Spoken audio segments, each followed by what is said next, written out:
right, y'all. ¿Cómo están todos? I hope everyone, staying safe, being well. I just want to welcome you all to another episode of the Milpa Show. My name is Bernie Gomez, a co-host here.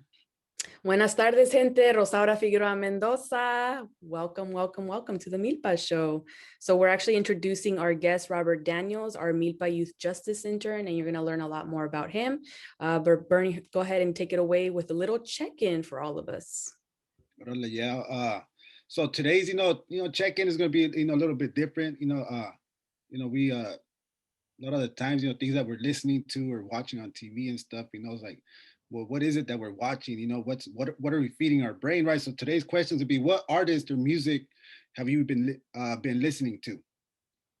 And we'll kick it off with Rosaura.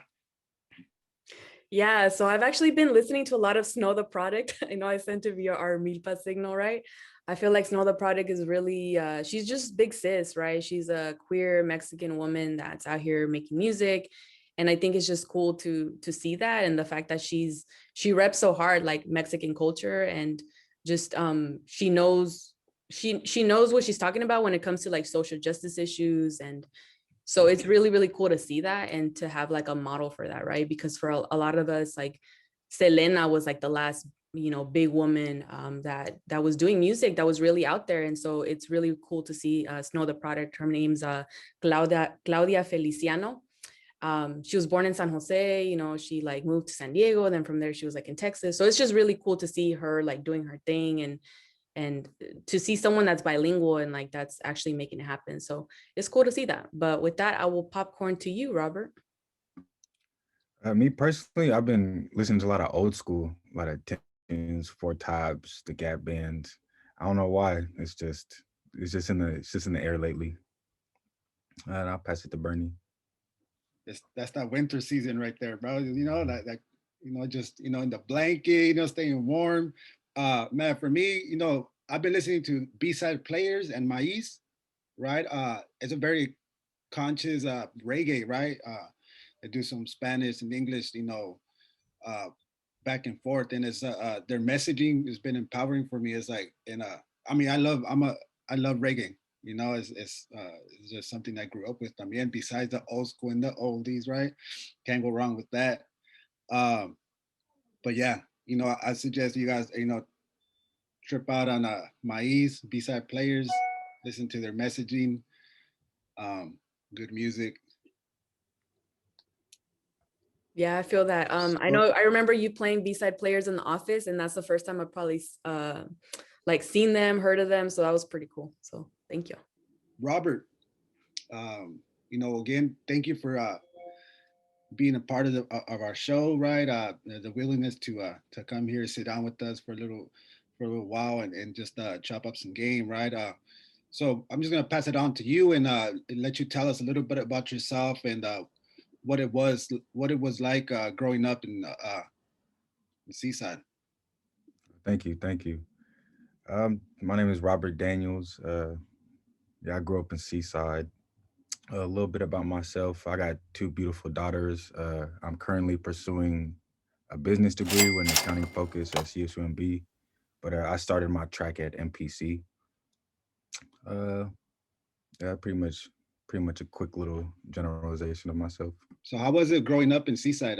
Your upbringing? To be honest, we're a very tight knit city. We don't have a lot of like entertainment. Like there's no mall here, no movie theater. So a lot of our time was spent playing sports or like just like hanging out in the parks. I mean, it's very communal based. We spend a lot of time in like other people's houses, things like that. What sports did you play when you were growing up? Me, I was a swimmer, believe it or not. I mean, but it was basically baseball and swimming. Did you ever, do you have an interest in surfing? Because I remember we were on a call one time and Mr. Fred Clay brought it up. And I do. I want to learn. I don't have a surfboard. I haven't really tried. I mostly just stick to the waves, but I definitely want to learn. Yeah, that's a good one for sure. But it would be awesome for you to tell us a little bit more about like the community in Seaside and how folks can get involved. Because I know that you've been involved, for example, in the community garden out there. So if you could tell us more about like, what's it like what's the importance of gardening? I know for some people it's very therapeutic. My mom's really into it, right? A lot of other people have mentioned that. But if you could tell us a little bit more about the garden and just like the community of Seaside and how folks could get involved, especially young people from Seaside. Okay. What basically got my focus on the community garden was, like during COVID was our kind of stuck in the house. I mean, the parks was usually somewhere where we congregated at, and they was kind of like they wasn't really paying attention to the parks a lot from like previous years. So going back into the parks, like nobody had nothing to do, couldn't like go to campus. A lot of people was out of work. Going back into the parks, we kind of noticed that it was kind of overran and kind of left to deteriorate. So it was mainly like the beautification of the parks and the needing something to do, the needing to stay occupied and kind of build a community bond between people. Because the park that I mainly focused on was Havana Park, which is one of the biggest residential parks in Seaside, but it was completely overran with like ice plants and a whole bunch of weeds. And when I was younger, it was a big field that we used to go play football in. It doesn't have like a basketball court, but it was mainly just like a football park. But the grass doesn't grow there anymore. It was overran with ice plants. You know, you can't play in ice plants. But focusing on that and kind of making it a city effort. Or it started with people that lived around the park, but it basically became a whole city thing because Seaside's a small city and people move around and everybody has memories in that park. So it became like a whole city effort. But you can reach out either through Instagram. There's a small little Instagram profile called Havana Park Revival that you can reach out, or you could actually just reach out to Milpa and I'm pretty sure they'll pass it on to me. Yeah, and has there been any interest from the local city officials that you know of? No, sir. It's been all grassroots. Been all grassroots. We reached out at first when we first started like trying to create like a strategic plan on how to approach it. But honestly, we didn't get no help. So it basically just people from the community that just came together and was like, we got time, we got a little bit of money saved up. Me personally, I saved a lot of my financial aid and a couple of my friends did. And we went and bought tools and soil amendments and different kind of plants to start off. So what maybe you can explain to us a little bit more on regards to like what type of plants you have there growing right now. How did you acquire them? Were they donated, purchased? The plants that we mostly focus on are either plants that are specific bee pollinator plants or plants that produce fruits or food that we can give back to the community. We have like a small section we call like the beauty section, which is like succulents and like a couple other things that people donated. But most of the plants we acquired was through donation at first. I had went and like made like a flyer of like specific plants, and other small community grassroots nonprofit called Sustainable Seaside had donated about 200 bee pollinator plants that we had put into the park.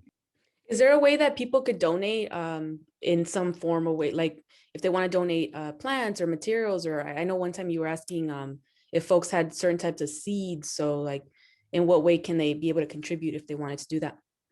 You can reach out. You could literally just drop them off. I know how some people are kind of fishy about COVID.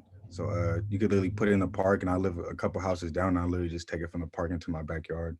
Man, that's great. For those that are watching, listening, if you want to contribute to the beautification, to the to the parks, to just the recreational area, right, of Seaside right there, right? It's like hit us up, get you in contact with Mr. Robert here. He's doing a great job with this garden. I think at first that was one of the first conversations we had. That getting to know each other, and it's to me it was like, man, that's awesome. It's like super grassroots. Just you know that humility. Just wanting to see some type of change and taking the initiative. It's like that's what this is about. It's like the initiative.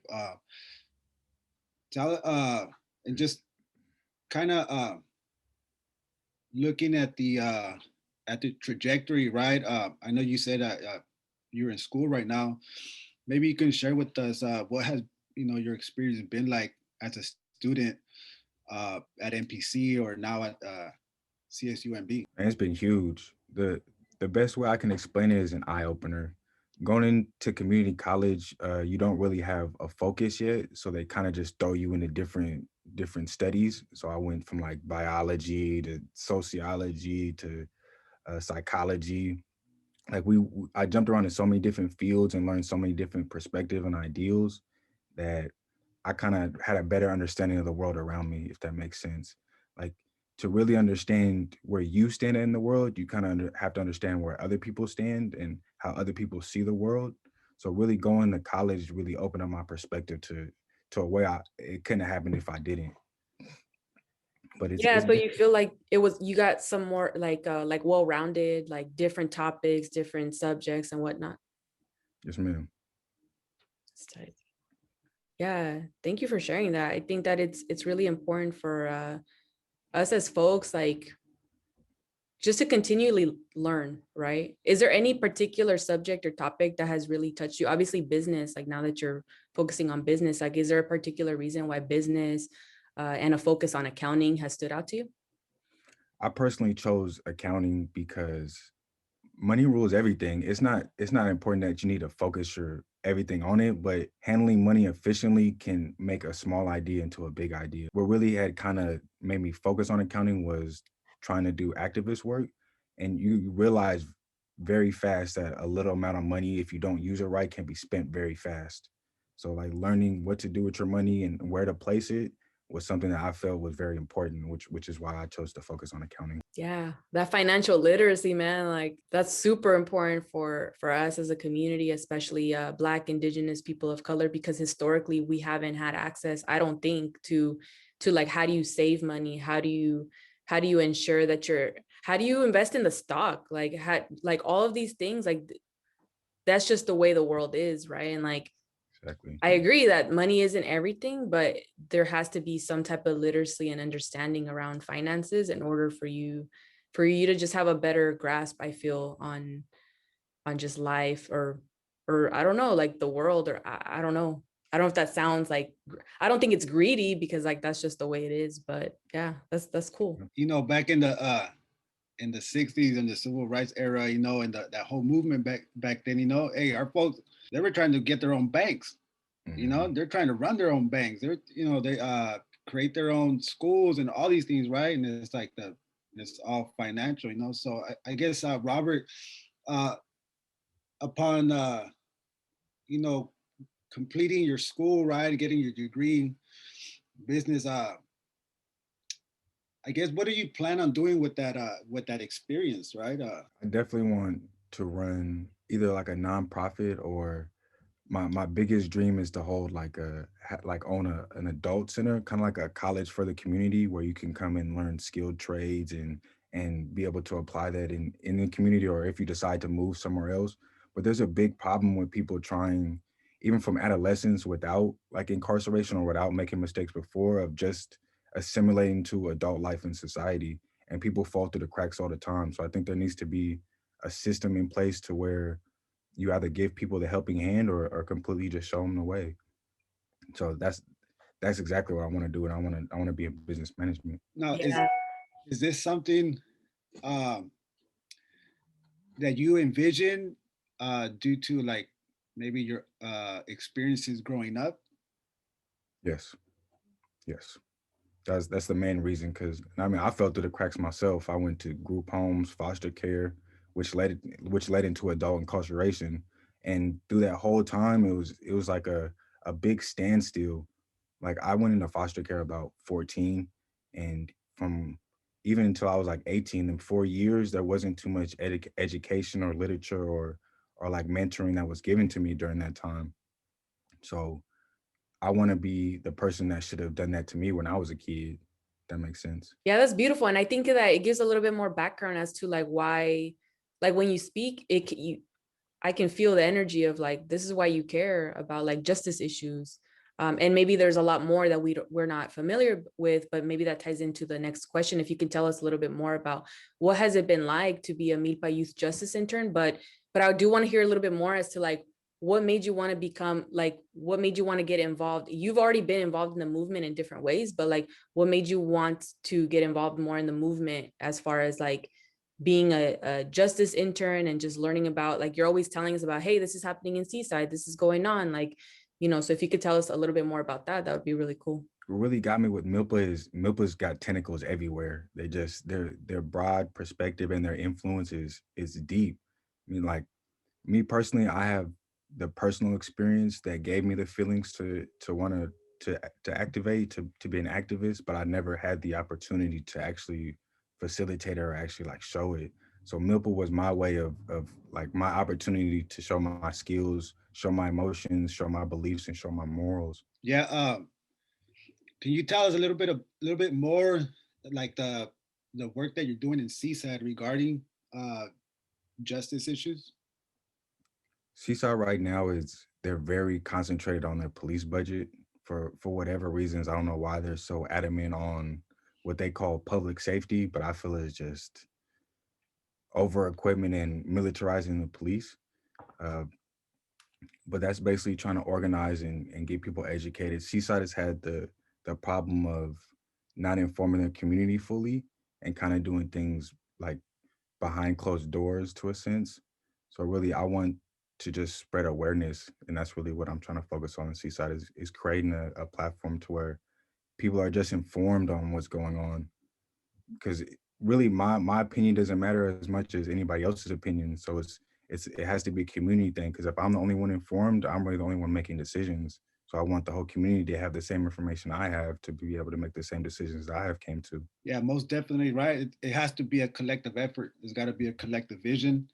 Um, history tells it. So we got to take a little bit of that history and apply it to our current times, right? Not that much has changed, but I guess that's a great segue into why should folks care about the budget? I mean, the budget is like the lifeblood. The budget is it pretty much puts everything in place. The money that they allocate to certain activities and like to certain things is exactly where it goes to, if that makes sense. Like they literally make a plan on what they're gonna do prior to what they actually do it. So like if something comes along and you realize there's a need for children later on down the line, they didn't budget for that. They can't do it. They just leave people to hang. I mean, so being informed on the budget and actually having like a say so and an input can put your best interests forward instead of people that don't live life how you live making the decisions for you. Yeah, and you've actually been involved in the chalk art effort when y'all went out to Seaside, and I believe you were in other cities and whatnot. And so, if you could tell us a little bit more about the chalk art effort, but also I want to hear about, is there anything within your accounting experience or anything you've learned, or just as you as a person that you've seen in the budget that you're like, oh shit, like people should know about this because of this. So I guess I just want to hear more about like the chalk art, but also, yeah, like because you're a business major, is there any particular thoughts that you have on the current budget as it is in Monterey County? Oh yeah, of course. As far as the chalking, it's basically just to spread awareness. You know, a lot of people don't use social media, or it's just a different way to try to contact the community. I mean, what's a better way than writing it on a sidewalk that you're gonna walk past every day? But as far as my accounting experience, you definitely realize in accounting that the money allocated for a certain spot is definitely going to be used. I mean, when you sit down and you break down a budget and you allocate, let's say, $80,000 to economic development, and then you sit there and you put $1.2 million into a police fund, in your mind, you know exactly where your intentions are. I mean, because you can look at a budget, you look at the budget, and then you look at the actual report, and you see how the two conflict. So let's say I budgeted for $100,000 for police that year, but only spent $50,000. Next year, you should probably budget that a little less.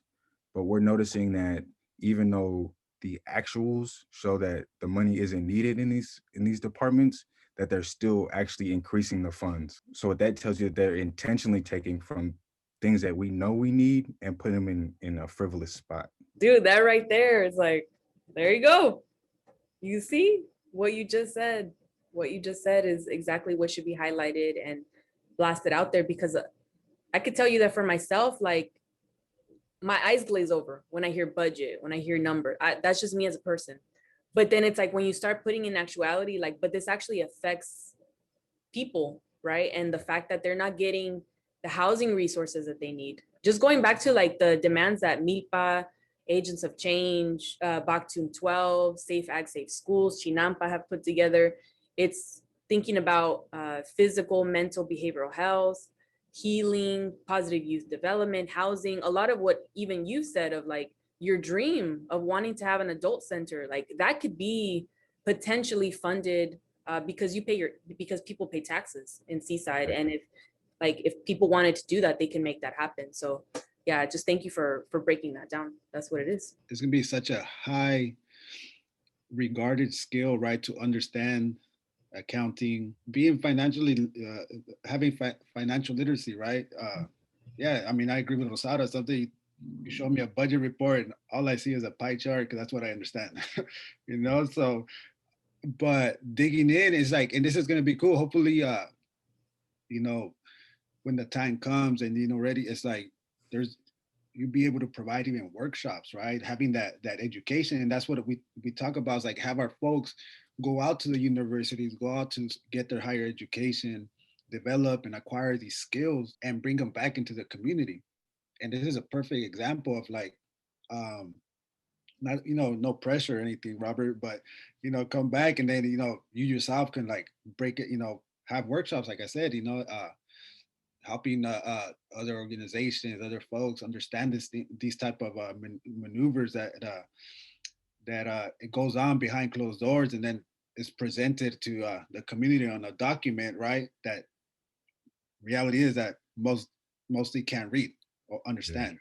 You Mhm. know, Yeah, thank you for sharing, Robert. So going back to just talking about financial literacy and the importance of being involved in the budget campaign, a lot of the times that the people that are most affected by the fact that how the budget runs now, and the fact that we don't allocate certain funds towards resources that are needed, a lot of the time the people that are most affected are Black, Indigenous, people of color. And so wanting to kind of segue and tie in and weave in, usually as history shows, there has always been a lot of anti-Black, anti-Indigenous, anti-brown rhetoric. But what are your thoughts on the importance of Black and Brown solidarity, especially as we're talking about the budget and generally like wanting to bridge that gap for social justice purposes, and wanting to, and especially MILPA focusing on ending mass incarceration and dismantling the school to prison pipeline, and otherwise just building community people power? I think to accurately answer that, I got to start off with a quote from Malcolm X on his speech,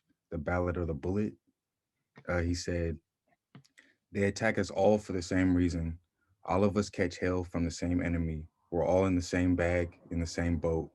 We suffer political oppression, economic exploitation, and social degradation. All of them from the same enemy. The government has failed us all." And I think that that's especially true with Black and Brown. We face so many of the same issues, from housing to health to education. We might face them at different angles. I mean, we might have different traditions, different cultures, but we all really do face the same problem, and we all do need to like hold hands and fight the same problem together, because we can't do it alone. We cannot do it alone. So I think Black and Brown solidarity and Indigenous solidarity is crucial. I mean, conquer and divide, and they've done that well. It's time for us to come together. yeah, that's a very powerful Malcolm X, bro. It these are the I think about these things. It's like this is what's been going on since the '60s, right? Like that era, and we still see the same things going on today, right? If anything, at more at a hyperbole place. It's just everything's just so more intense. More just yeah, just more in your face too.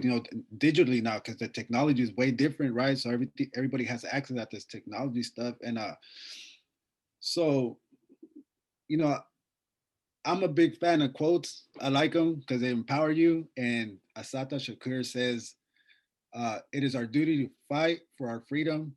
It is our duty to win. We must love each other. We must respect each other. We ain't got nothing else to lose but our chains." I hope I didn't chop it up, but that's to me it's like just Black and Brown. We like you said, we are facing the same oppressors, the same risk, that we're taking the same risk, right? Especially here in the Central Coast, right? Maybe you can tell us a little bit, maybe some of the experiences that you've seen there in Seaside regarding Black and Brown solidarity, or cooperation, collaboration. Just what I've seen in the last couple of years. To be honest, Seaside's getting a lot gentrified. So what used to be a Black community and what used to be a brown community is kind of meshed together. I mean, in some places that cause problems, but in Seaside, it seems that we're assimilating to it pretty well. A lot of brown folks came out for Juneteenth. A lot of the protests. I mean, Cinco de Mayo's coming up. I know a lot of black folks is gonna show up. It just every time something happens out here in Seaside, anytime there's a major issue or a major event, and everybody comes outside their houses, it's always a bond. Yeah, for sure.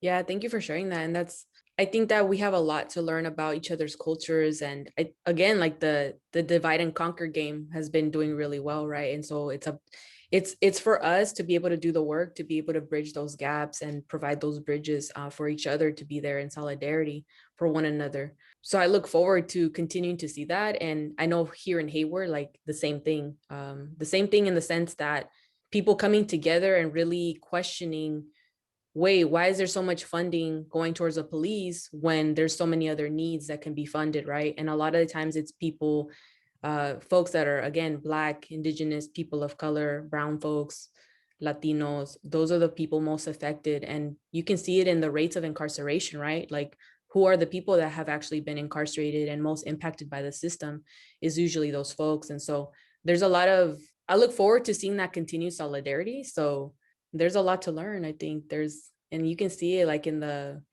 just like in the culture, right, too. So I look forward to that. So thank you for sharing that. What message would you put out right now, right, to those that are listening, uh, regarding the importance of culture and history? That black and brown cultures and histories are extremely similar as it comes to history and the vices that we have faced both as a community. I mean, there's a language barrier, but as far as the oppression, as far as the colonizing, the stripping of our traditions, of our ancestry, it's so similar that you'd be kind of dumb not to acknowledge it. That's what it is. That's what it is. And I do want to say, like, Mexica New Year's coming up, and I and there's like so many other cultural aspects that are tied with each of our cultures that we can, again, like, we could learn from each other. I was a part of a workshop yesterday. It was by Jason Seals from the Brotherhood of Elders Network. And so he put on a workshop called The Art of Being a Black Man. And so he was talking about how, and there was a lot of folks on the workshop, but I think I was more like in listening mode. Like, how do I just like sit back and listen and just take in the information and contribute when it's appropriate, but also just kind of sit back and understand. And I think that a lot of what it was is like, how do we ensure that our Black boys and Black males, like, they have love and they have that space to be able to grow. And he also talked about allowing the spectrum to exist in terms of, there's not one way to be Black, right? And I think that a lot of those ideals, those teachings, that also applies to folks that are Indigenous, that are brown, that that a lot of times we give into those stereotypes. Unfortunately, that's like the mainstream. The mainstream is always like, the mainstream stereotypes is usually what we see, and that's dehumanizing. And so it's important to be able to create space for people to be human, to make mistakes. We all make mistakes, and to be able to grow and learn from each other. So I'm digging this conversation. It's interesting because it's not something that we talk about on a daily basis, but it is important to get into, to be able to like go past those frontiers of like what we know and what we feel comfortable with, to be able to start having these conversations of building genuine Black and brown solidarity because our life depends on it, honestly. Like, if we don't band together, like, we're all just going to keep living in silos, and just kind of things are going to continue as they always have. So just thank you for sharing. Yeah, I mean, we have movements all across the nation, right? Doing great work, demonstrations going on, right? We know the climate in the country right now is it's we know where it's at, right? We see it. And I think this is a very more personal, right? Because it's the Central Coast, and I think we've had pockets of resistance, right? Um, but it's I think right now is the right time to actually come out in force, right? And the truth is, for me, that I think that just like you said, Robert, the system has done a great job in dividing and conquering. That it's only a few people actually really taking on the brunt of that legislative work, policy work, um, you know, positive youth development away from the clutches of like uh, probation and being on parole, and like, because those that of us that have been formerly incarcerated know that most of those services, right, are accessible if you're on probation or parole. So I think that's for me. I think this is why it's important for us to band, and to like see the collective vision uh, and collaborate, right, and figure out ways to engage, our elected officials, um, and really, really get the community involved in the just the same way folks come out, show up for demonstrations and protesting. Uh, how can we get them to show up at these council meetings, at these board of supervisor meetings, right? At the budget committee meetings, committees meetings where conversations are taking place that without no community representation or challenge, the same perpetuation of harm is going to continue, right? And just to to just want to thank you, Robert, for having this conversation. It's always good to see folks, talking, talk about the consciousness, right?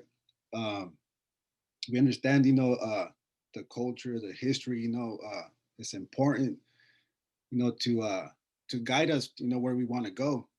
Um, and it is February as a Black History Month. I guess what is your call to action for the youth of Seaside and maybe the broader audience in here in the Central Coast region? To put something a little bit more closer, February 8th, there's a legislative meeting concerning the budget that I really hope people can come and put their focus into. But after that, we still are going to continue our chalking campaign. If anybody wants to come out and help with that, I mostly focus on the peninsula, but I've been kind of spreading out to Castro. So if anybody wants to come out and help, please just reach out. I would like to ask Robert, is there any particular words you would have given yourself as a 13-year-old, 14-year-old, as a young kid? Like, is there any, if you could go back in time and talk to your young self, what message would you give that child? Perspective. If I get him one word, it would be perspective. But if I had a whole sentence, I'd tell him to really stick to your discipline, stick to your morals. Remember that things in the world might change, but you as a person cannot. Beautiful. Deep. That's like, girl. I'm over here ready to throw on the shield and like the spear. Let's go. Let's go. Birdie. Oh man.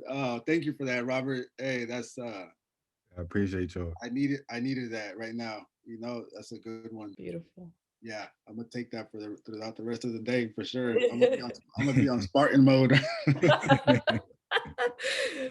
We need these little pockets of memories and moments with each other, right? Because the movement can be really, and you could tell it, I'm sure you've experienced, maybe Robert, different way. You have a lot on your plate, like you're a father, you're a student, so we need to have these moments of, and you're doing so much more, like the gardening, and you're involved as a justice intern, right? So we need these moments of like, man, we need to laugh, we need to spend time together, we need these moments of love with each other, giving each other like that glitter, right, that glow, just because like this work is lifetime work, right? Like once you've committed to this movement, to this wanting to create justice in your community, for yourself, it's important to have these moments. So I just want to thank you for your time and just your expertise, your knowledge, your wisdom, right? You have a really, I appreciate your way of speaking, because you're just very like thinking and thorough and providing quotes. And so I just appreciate you, and I look forward to continuing to get to know you and work with alongside of you, and being able to learn from you. So just thank you. Thank you. Thank you. I appreciate you both, man, for real. All right. Any other words, Bernie, before we close this on out? Yeah, just just to those that are listening, the youth, the Seaside, the Central Coast, it's Black History Month, and I would recommend to take up a book, right? Watch some YouTubes, and really just take in the history. Just to it shouldn't just be done in February, or because it's it should actually be done throughout the just for self growth and knowledge, right? I believe I'm a big believer in trying to learn as much as possible from these different cultures, different peoples, right, in different areas of the country, of the state, of the globe, right? We'll find tidbits of information that will impact us in a way that will develop the critical thinking, right, and perspectives. So pick up a book, read, ask questions. Look at it, go and ask grandma and grandpa for some stories, or uh, I wish the COVID wasn't around, because then we could be like, hey, go to the park and, but here where I'm from in Watsonville, we have the placita, and you have a lot of the older grandpas, what I mean, just kicking back, taking a little snooze, in the sun, and it's a cool little placita, it's like, and I'm actually looking forward to doing that, just going and like actually having conversations and recording with them, and getting those like organic stories, from when they were growing up, what did their grandparents teach them, it's like old teachings, right? Beautiful. You heard it here. If you want to get in touch with Mr. Robert Daniels Jr., please hit up Milpa or otherwise there's the Havana City Revival on Instagram as well. But just hit us up, if you want to connect with Robert. So we want to thank you. We hope you have a wonderful, it's Friday right now. Who knows when you'll see this recording, but regardless, have a beautiful day and peace. Bye.